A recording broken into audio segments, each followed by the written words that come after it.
मेरे सभी दोस्तों को मेरा नमस्कार। आज नैक्सिक एनालिसिस पे मेरे साथ जो गेस्ट आए हैं वो बहुत स्पेशल हैं।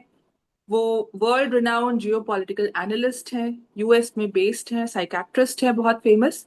डॉक्टर आदित्यन जी सर, आपका स्वागत है नैक्सिक एनालिसिस पे।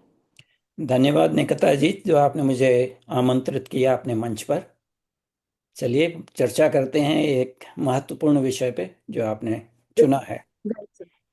बिल्कुल सर, क्योंकि कई दिनों से मैं वैसे तो काफी सोचती हूँ, मुझे ऐसा लगता है, पहले भी हम डिस्कस कर चुके हैं अपने डिफरेंट कॉन्वर्सेशंस में, कि भारत के जो आस पड़ोसी देश हैं उसके साथ जो रिश्ते हैं वो काफी स्कोप है इम्प्रूवमेंट का। मैं ये नहीं बोलूंगी कि अप टू द मार्क नहीं है, लेकिन स्कोप है काफी।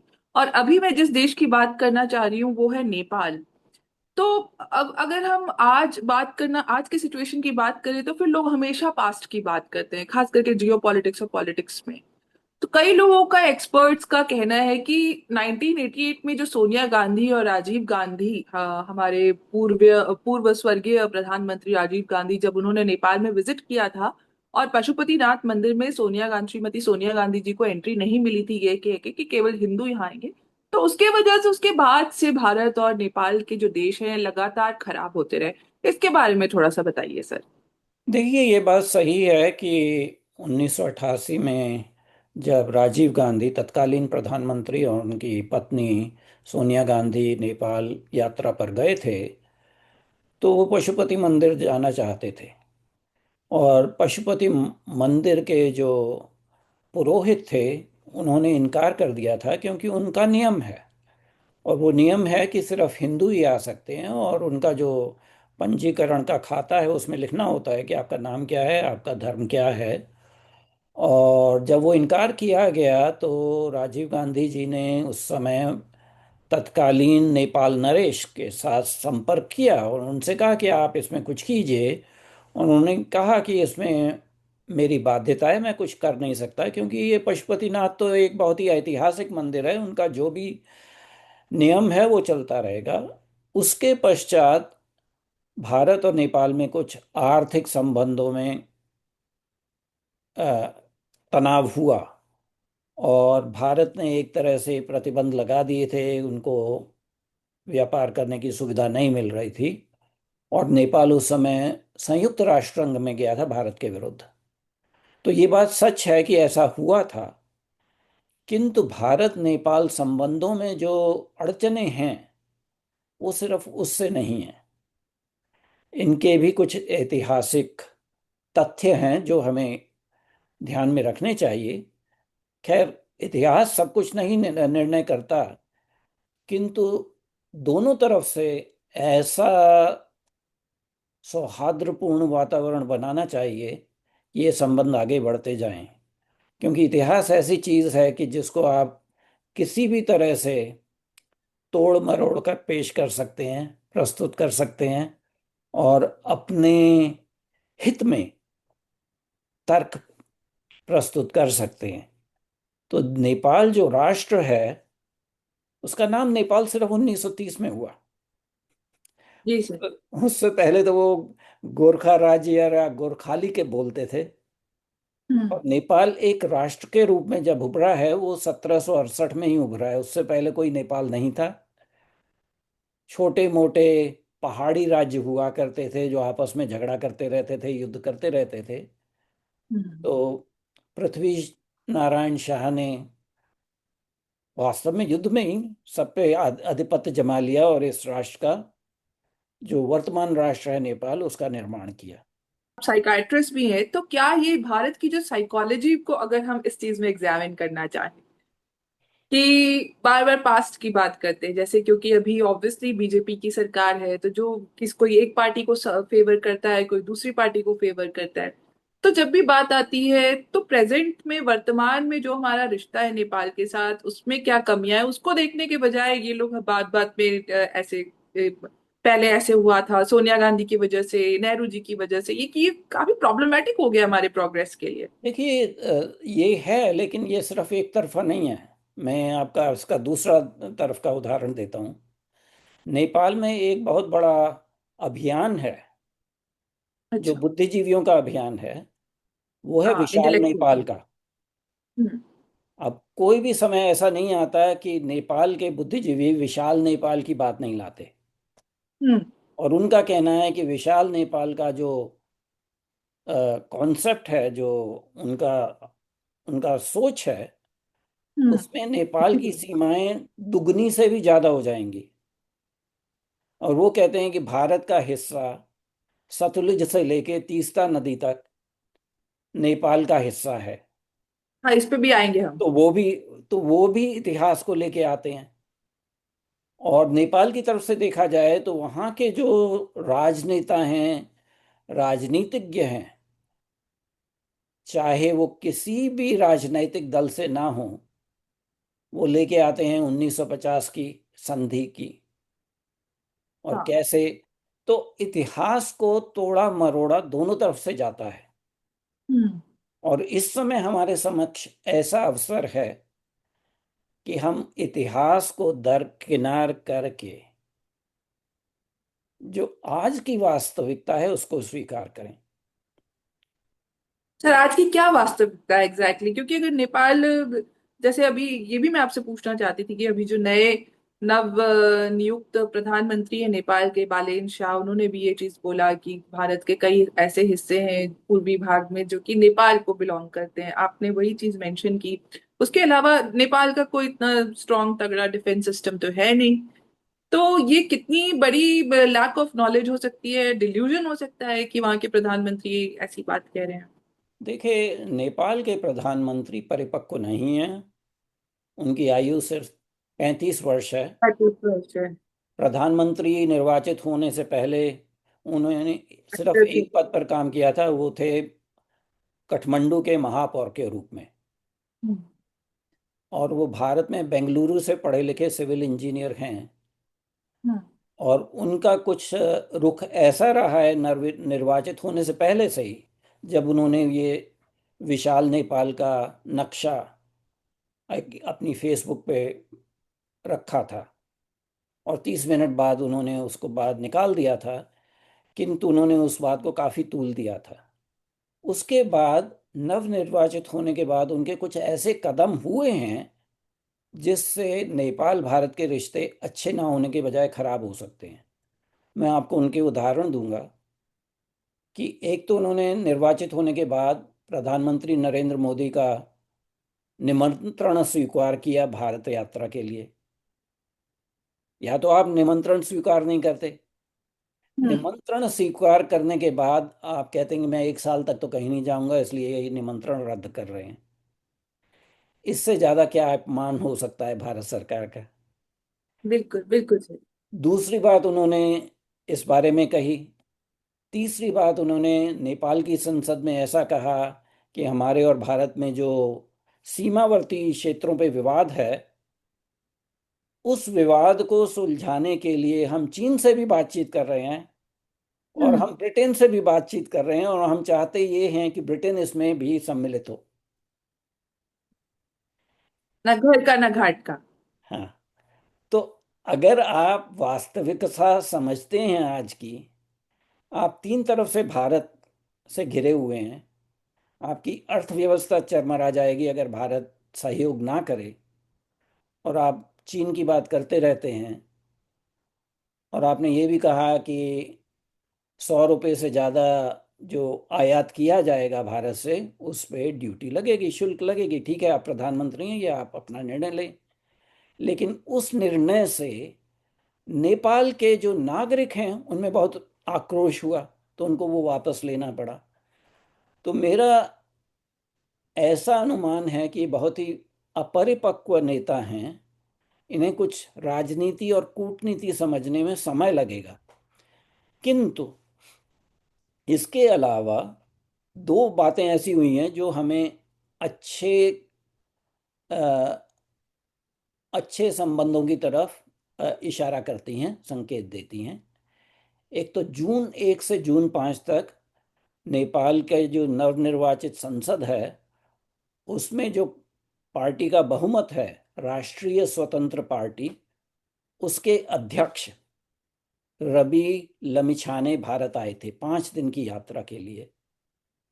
चूंकि बालेन शाह तो नहीं आए, तो जो सत्तारूढ़ पार्टी है, और से सिर्फ 4 साल पुरानी पार्टी है, राष्ट्रीय स्वतंत्र पार्टी, उसके अध्यक्ष आए। और उनका नई दिल्ली में ऐसे स्वागत किया गया कि कोई बहुत ही बड़ा महाराजा धीराज आया हो। उतना बड़ा स्वागत ना किसी नेपाली राजनीतिज्ञ का किया गया, ना ही अमेरिका के जो विदेश मंत्री हैं मार्को रूबियो, उनका किया गया था। और उनको अच्छी तरह से अतिथि देवो भवः की भावना के अनुसार उनको सम्मान दिया गया। प्रधानमंत्री उनसे मिले, वो भारतीय जनता पार्टी के कार्यालय में, केंद्रीय कार्यालय में भी गए, और वो बहुत अच्छी यात्रा रही उनकी। उसके पश्चात जब उनकी यात्रा खत्म हो रही थी 5 जून को, नेपाल के विदेश मंत्री भी आए, यहाँ पे आए। उनका नाम है शायद सुशील खनाल। और वो यात्रा भी काफी सफल रही। तो अगर हम नेपाल के प्रधानमंत्री बालेन शाह की बचकाना हरकतों को नजरअंदाज कर दें, तो हमारे संबंध अच्छी तरफ जा रहे हैं। उन्होंने लेकिन बालेन शाह ने ये भी कहा था कि भारत ने कुछ नेपाल के सीमावर्ती क्षेत्रों पे कब्जा किया हुआ है, और कुछ भारत के क्षेत्रों पे हमने कब्जा किया हुआ है। हम्म। अब उस वक्तव्य से भारत में भी और नेपाल में भी दोनों जगह परेशानियां हुई। तो हो सकती है बिल्कुल। सोच समझ के बोलना चाहिए। और दो बातें ऐसी हुई, मैं आपको बता दूं और दर्शकों को बता दूं, कि जब वो नवनिर्वाचित हुए तो भारत के राजदूत उनसे मिलने गए, और आपने उनसे मिलने से मना कर दिया। फिर भारत हम्म। के विदेश सचिव विक्रम मिस्री नेपाल गए, और उन्होंने हम्म। उनसे भेंट वार्ता करने का प्रयास किया। उनसे भी हम्म। मिलने से मना कर दिया कि आप तो मेरी गरिमा के नीचे हैं। अच्छा। आप मेरी गरिमा के नीचे हैं, कम से कम विदेश मंत्री को आना चाहिए मुझसे मिलने के लिए। क्योंकि तो मैं प्रधानमंत्री हूँ नेपाल का। हाँ, मैं प्रधानमंत्री हूँ, आप सिर्फ विदेश सचिव हैं, आप तो वो नौकरशाह हैं, आप कौन से राजनीतिज्ञ हैं। तो हम्म। इस तरह की बातें अगर आप करेंगे, तो उसमें नेपाल का कोई हित नहीं है, उसमें नेपाल का हित नहीं है। तो इसीलिए मैं कह रहा हूँ कि दोनों तरफ से देखा जाए तो अपने व्यवहार को बदलने का प्रयास करना चाहिए, और इतिहास हम्बल को होना बीच में चाहिए। नहीं लाना चाहिए। हम्म। और अच्छा थोड़ा नॉलेज गेन करना चाहिए जिस फील्ड में वो उतरे हैं। हाँ जी। लेकिन सर बात ये भी आती है कि अल्टीमेटली तो प्रजा ने ही अपना राजा चुना है। हम्म। तो लोग कहते हैं जैसी राजा वैसी प्रजा, मेरा कहना है जैसी प्रजा वैसा ही राजा। और आगे की भी अगर हम बात करें तो कई जैसे डिस्टरबेंसेस डिस्कस हो रही हैं इस वजह से भी, क्योंकि भारत ने अपनी मिलिट्री सर्विसेज थोड़ा सा हटके है, एग्जैक्टली पॉलिटिकल डिफेंस के जोन में आ जाता है। भारत ने इंडियन आर्मी में अग्निपथ हम्म। जो स्कीम जारी किया, और अग्निवीर हायर हो रहे हैं हम्म। शॉर्ट टर्म बेसिस पे। हम्म। उसके वजह से भी कहा जा रहा है कि नेपाल से जो गोरखा ज्वाइन करते थे हम्म। इंडियन आर्मी, वो अब चाइना की तरफ रुख कर रहे हैं। उसके वजह से भी काफी एक जो ये अनसेड अंडरस्टैंडिंग थी इंडिया और नेपाल के बीच में इस भाईचारे की, वो भी काफी ज्यादा नेगेटिवली उस पे भी असर हो रहा है। तो ये बात कहाँ तक सच है सर? देखिए, इसमें सच तो कुछ नहीं, किंतु वास्तविकता जाननी चाहिए। हम्म। भारत की जो सेना है, उसमें नेपाल के लोग, गुरखा सिपाही, काफी समय से भर्ती होते रहे हैं। और हंड्रेड्स ऑफ, हाँ। ये सिर्फ स्वतंत्रता के बाद की बात नहीं है, उससे पहले की बिल्कुल बात। बिल्कुल सर। बिल्कुल, और यस सर। गुरखा रेजिमेंट्स हैं। अ, तो ये काफी मतलब समय से ये सिलसिला चलता आ रहा है। ये जो अग्निपथ की जो योजना थी, ये 2022 में लाई गई। और ये 2022 में इसलिए लाई गई कि भारतीय सेना ने ऐसा निर्णय लिया, काफी तकनीकी विश्लेषण के बाद, कि हमारे जो युद्ध पे जाने वाले सैनिक हैं, उनकी उम्र काफी बढ़ती जा रही है, उनकी आयु काफी बढ़ती जा रही है।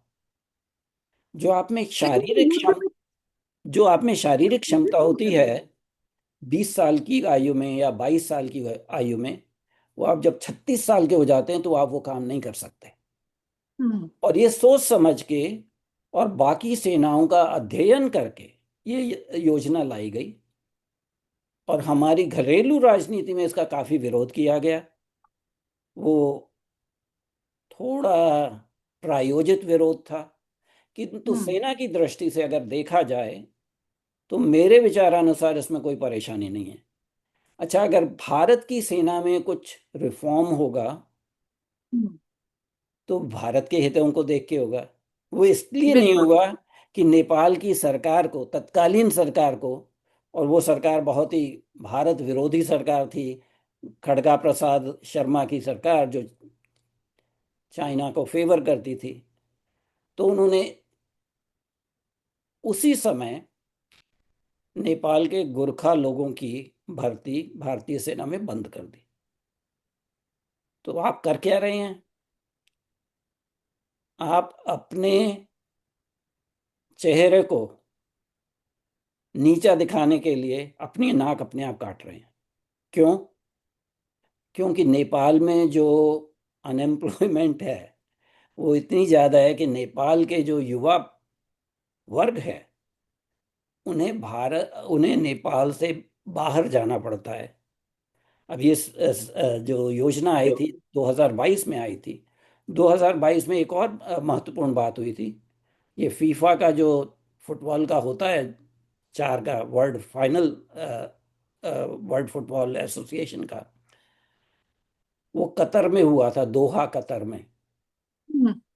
नेपाल के युवा लोग वहां कतर में जाके मजदूरी करते थे और वहां पे उनका कोई प्रोटेक्शन नहीं मिलता था। 1,000 से लोग नेपाली युवक मारे गए क्योंकि वो चल। डिहाइड्रेशन से। अगर आपके राष्ट्र की ऐसी स्थिति है, आप बिल्कुल। अपने राष्ट्र में रोजगार दे नहीं पाते और हम्म। आपकी युवा पीढ़ी को पलायन करना पड़ता है रोजगार हम्म। के लिए, और हम्म। आपको भारत में रोजगार मिल रहा है बिना हम्म। किसी प्रश्न के, सिर्फ जिसको कहते हैं ना शारीरिक क्षमता होना होनी चाहिए सेना, भारतीय सेना में भर्ती होने के लिए, तो आप हम्म। अपने पैरों पे कुल्हाड़ी मार रहे हैं। अब नेपाल बिल्कुल। के विरोध की वजह से भारतीय सेना अपना जो उनकी जो प्रशिक्षण प्रणाली है, ट्रेनिंग है, वो तो बंद नहीं कर देगी। अगर आप अग्निपथ की जो योजना है उसको देखिए कि 25% जो है, एक चौथाई लंबे अरसे के लिए ले लिया जाता है। बाकी जो होते हैं उनको 40 लाख रुपया दिया जाता है, उससे आप रोजगार कर सकते हैं, आप विश्वविद्यालय में जाके पढ़ाई कर सकते हैं, कुछ भी कर सकते हैं। लेकिन उनको भी बाकी सुरक्षा दलों में प्राथमिकता दी जा रही है भर्ती होने के लिए।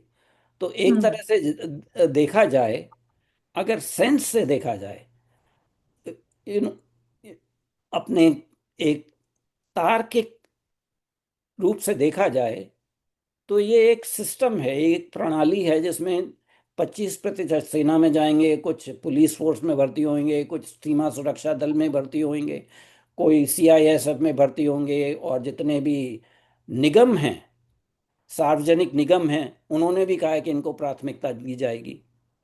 और हम्म। भारत और नेपाल की जो संधि है 1950 की, उसके अनुसार नेपाली नागरिकों के साथ कोई भेदभाव नहीं किया जाता नौकरी देने में। हम्म। हम्म। तो आपको इसमें परेशानी क्या है? बिल्कुल बिल्कुल सर। तो इसमें ये जो राजनैतिक लाभ के लिए भारत के पर्सनल। भारत के विरोधी दलों ने एक ऐसा हौवा बनाया था, वो लाजमी नहीं है, वो उचित नहीं लेकिन है, उसका औचित्य नहीं है। बिल्कुल बिल्कुल, लेकिन सर यही जो अपने खुद के जो राजनीतिक पार्टीज हैं, जो पॉलिटिकल पार्टीज वगैरह हैं, वो जब ऐसे एजेंडा बनाते हैं, आपने बोला प्रायोजित तरीके से उन्होंने ऑर्गेनाइज किया इस तरीके का प्रोटेस्ट या जो भी वर्बल प्रोटेस्ट, इससे सीआईए और अगर हम चाइना की बात करें, जिनकी हमेशा नजर रहती है कि किस तरह से इंडिया में हम और प्रॉब्लम्स क्रिएट करें या अनरेस्ट क्रिएट करें, बांग्लादेश में हमने देख ही लिया। सबने, जो भी इनसाइडर्स थे, उनका यही कहना था कि जो भी शेख हसीना का जब वहां से भागी, वो भगौड़ी डिक्लेयर की गई, तो उसमें सीआईए और चाइना का बहुत बड़ा रोल था, जो पूरा वहां पे इतना हल्ला हंगामा हो गया। तो इस तरीके की छोटी छोटी बातों का जो इशू बनाया जाता है, उससे और ऑलरेडी हमारे रिलेशनशिप कोई बहुत स्मूथ नहीं चल रहे हैं नेपाल के साथ, तो चाइना और सीआईए ये लोग किस तरीके से मतलब एक्सप्लॉइट कर सकते हैं सिचुएशन को?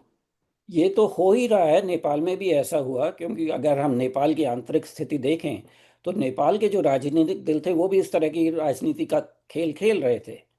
क्योंकि जब से 2015 का उनका नया संविधान आया और 2008 में जब नेपाल नरेश को सत्ता से च्युत किया गया, सत्ता से निकाल के फेंक दिया गया और नेपाल को पूरी तरह से एक गणतंत्र घोषित किया गया, नेपाल में किसी भी राजनीतिक दल को बहुमत नहीं मिला।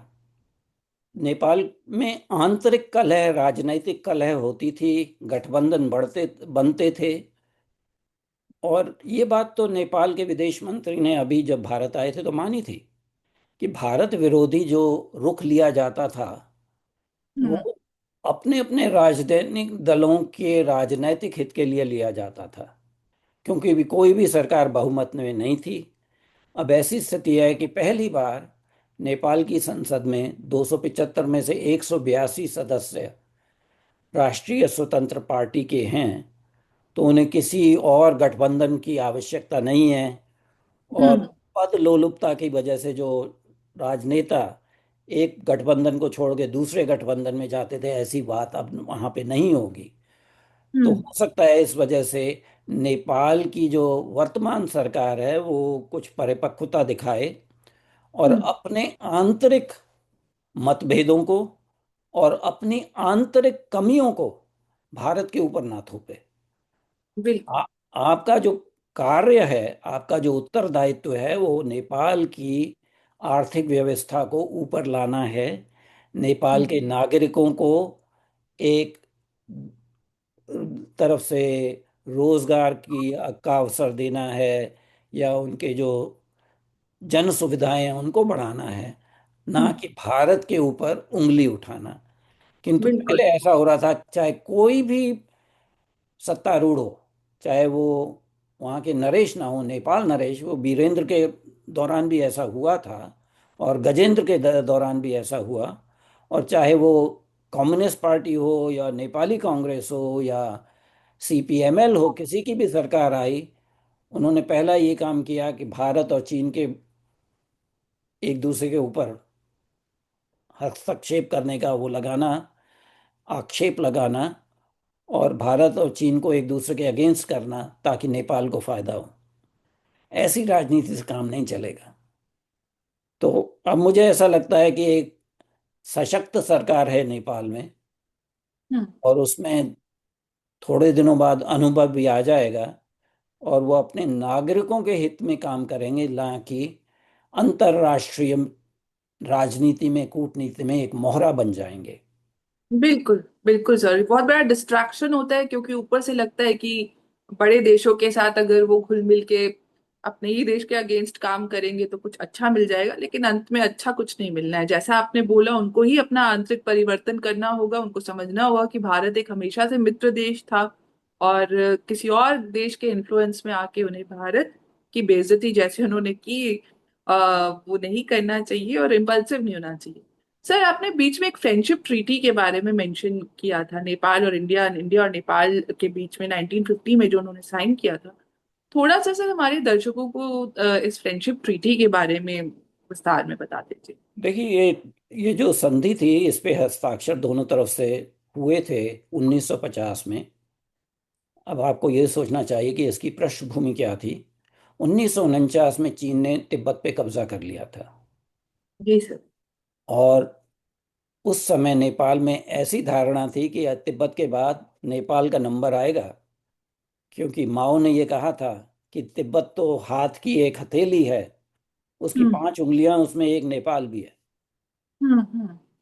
तो नेपाल में ये डर था कि अगर हम अकेले पड़ गए तो चीन हम पे कब्जा कर लेगा, आधिपत्य कर हम्म। लेगा।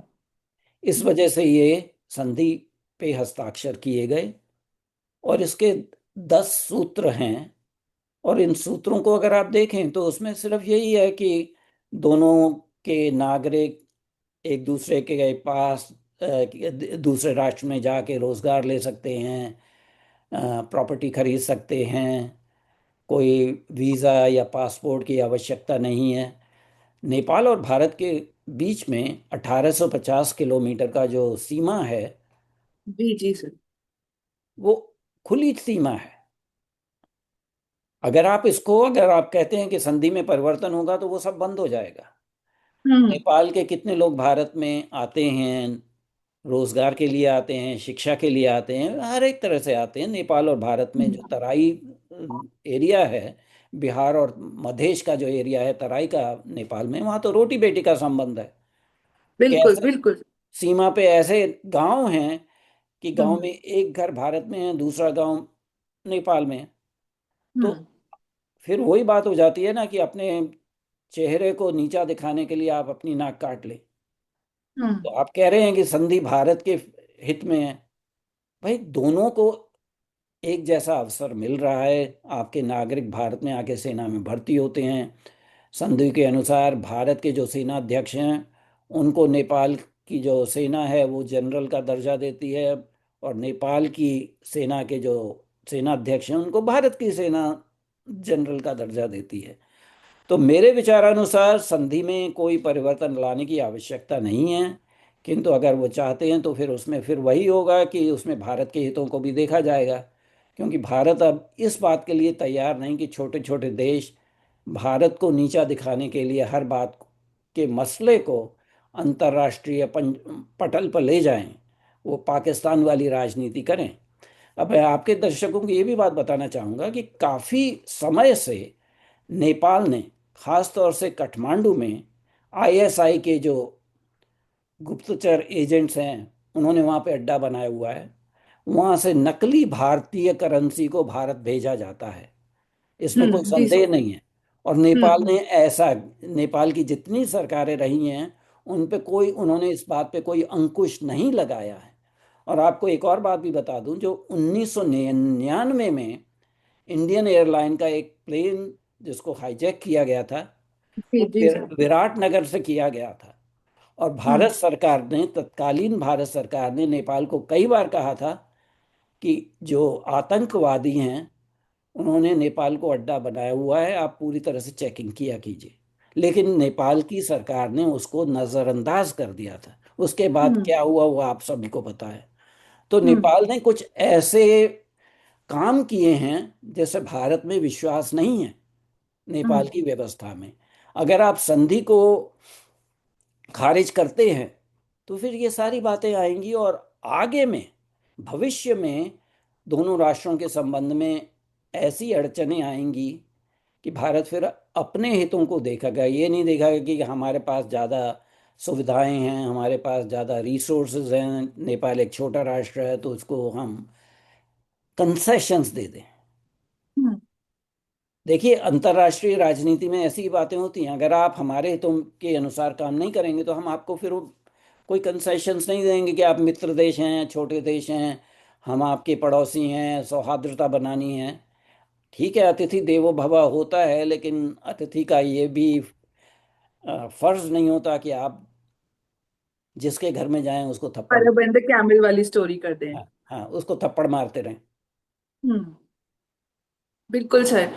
सर डॉक्टर आदित्यान जी, आप आज नैटसेक एनालिसिस पे आए, भारत और नेपाल के संबंधों पर इतने विस्तार से आपने बात की। कई मेरी क्यूरियोसिटीज थी जिनको आपने कवर किया, 1950 की फ्रेंडशिप ट्रीटी से लेके बालेन शाह के इमेच्योर बिहेवियर, और कैसे नेपाल को एक परिपक्वता के साथ बिहेव करना चाहिए, क्योंकि अल्टीमेटली भारत ही उसका सबसे बड़ा मित्र पड़ोसी देश है। तो इस चर्चा को हम आगे भी लेके जाएंगे, क्योंकि हमारी पड़ोसी देश हमेशा हमारे फोकस में रहते हैं। और आपका बहुत बहुत धन्यवाद सर, आज मैट्रिक्स एनालिसिस पे आके ये बात करने के लिए मेरे साथ। मुझे आपका आभारी होना चाहिए कि आपने मुझे ये अवसर दिया।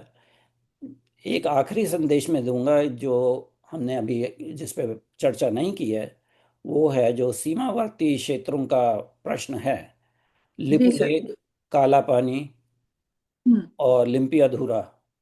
हम्म। अब केपी शर्मा ओली की जो सरकार थी, उसने कुछ हम्म। नए नक्शे जारी किए थे, और हम्म। नेपाल की करेंसी पे वो विवादास्पद, भारत की तरफ से तो वो विवादास्पद नहीं है, क्षेत्र नहीं है, क्योंकि पिछले 200 साल से वो भारत के नियंत्रण में है। पहले जब ब्रिटिश सरकार हुआ करती थी, और 1947 से वो भारत के हम्म। नियंत्रण में है।